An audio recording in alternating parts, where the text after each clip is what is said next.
the formula for getting yoked as a drug-free lifter is rack pulls above the knee, cheat rows, cheat shrugs, and direct neck work. That said, I have a lot of guys ask me, Alex, what's the point of doing a cheat shrug or a cheat row if the rack pull already takes care of the upper back and the traps?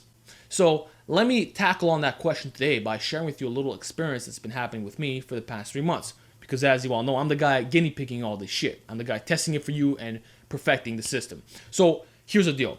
Recently, I've been doing gymnastics training for the most part. I call it yoke gymnastics, which includes weighted dip variations, planches, handstand push-ups, stuff like that. And then for the back, I've been doing weighted pull-ups. I hit 145 pounds the other day. So weighted pull-ups, gymnastic ring pull-ups, and shrugs, because I felt that shrugs would maintain my trap size. And what I've noticed, folks, is that my rack pull above the knee strength behind the back and my rack pull at the knee strength has increased in strength. So for pin 2, I went from 855 to 905, and pin 3, I went from 915 to 1,000 pounds behind the back. So as a result, I've been pretty happy. I'm like, yeah, I'm making all kinds of gains. So with this cockiness that was embedded in my body, I decided to attempt a rack pull below the knee. And you want to know what happened, folks?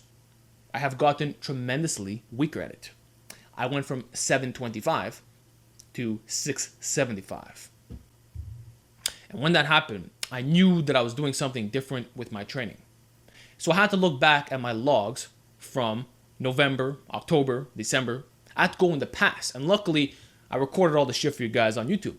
So I looked back and I saw that there was one variable that changed.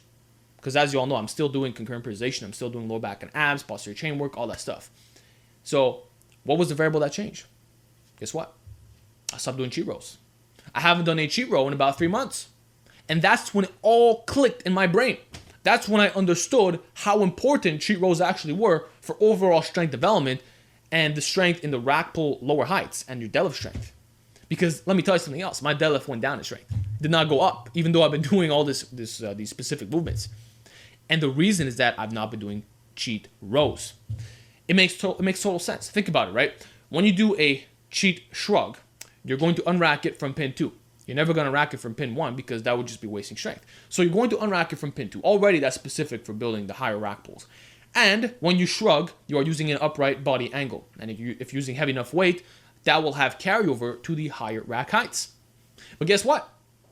When you do a cheat row, your body's not in this position. It is in this position, this position, this position. Which is what? The positions that you would do off deadlifts and below the knee rack pulls, or lower rack heights, or lower block heights. So here's my conclusion, ladies and gentlemen. Cheat rows are imperative for raising the strength of your lower pulls. They're absolutely essential. They really do maximize total body performance. And guess what? They keep you injury motherfucking free. I've noticed that since I stopped doing these cheat rows, my body's been feeling less powerful as a whole. More sore in certain areas that I never used to get sore before.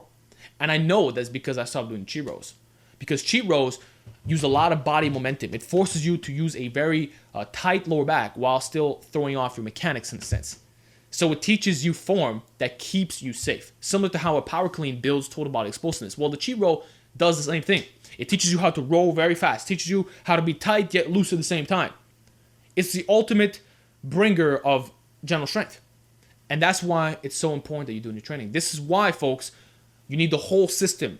You can't just omit everything. You can't just say, okay, I'm just going to do fucking rack pulls and I'm going to do my rows strict, or I'm not going to fucking do rows at all. I'm just going to do vertical pulls. You're going to fuck up doing that. You're going to fuck up. Your strength off the floor, your strength off the lower rack heights are not going to increase optimally. And if it does not increase optimally, guess what? Your upper rack heights will suffer as well. You see, even though my rack pull pin 2 and pin 3 increase in strength, I don't think this was the best way to do it. Because I know that if you raise the below the knee rack pull strength, the upper pins automatically go up. So if you can find a system that increases the lower strengths, well, that's the best thing, isn't it? And that's why you need the fucking cheat rows. You need them to mimic the joint angles. A pen lay row is this. A barbell row is this. A dumbbell row is kind of in between. All of this mimics a joint angle. Same thing for, like, I noticed when I went to do fucking T-bar row with 10 plates, the shit felt heavy as fuck. It felt heavy as fuck, even though my rack pull strength above knee and shit has been going up. So that's why you need motherfucking cheat rows. Think of the biomechanics of it. When you row, your lats have to work in this position right here, right? When you do a vertical pull, your lats are working, but in a different way. And that's why strength is joint angle motherfucking specific. That's why gymnasts suck at rows. That's why gymnasts are not good deadlifters. You need to do movements that mimic the joint angles. It's not just about specificity and training in the main lifts. The accessory lifts count too. And the rows are an accessory lift. So basically, that's the conclusion that I've drawn. The conclusion is you need fucking both. Cheat shrugs are going to raise the strength of your upper rack heights. It's also going to aid in neck development, more so than a cheat row in my opinion. So that's why, like, think of it like this, right? Neck training pairs with the shrugs. That's the pair right there. And the shrugs pair with the higher above the knee rack pulls. And the rows pair with the lower heights, such as the deadlifts and the rack pull below the knee and the block pulls. And when you combine all this thing, right, you have the full system that I've been preaching to you guys for the past, like, over a year now, which is the ultimate yoke system, which gives you amazing general strength in every possible movement, in all fucking movement patterns. So that's why you need all of it. I hope this video is very clear. And if I give you one final thing, on certain cheat rows, especially if it's unilateral, it tends to work your obliques, which can oftentimes be the limiting factor. And if you have weak obliques, that could lead to lower back pain, believe it or not. So maybe that's why guys who do a lot of cheat rows, they don't get hurt, because they're constantly twisting their body in these awkward motions, you know? So yeah, man, cheat rows are so fucking important. I can't believe I overlooked it. I can't believe that I couldn't understand it. I was looking at my training like, what the fuck is going on? Why am I getting weaker? And it was because I didn't do any cheat rows. None at all. I think I did once or twice in the past 3 months, but it was nothing significant. So you need both. I hope that answers your question of comparing both of them. If you got any questions about this topic, let me know and I will do my best to further answer them. So that's it, guys. Hope you enjoyed this video. Give me your feedback down below and I will talk to you all next time.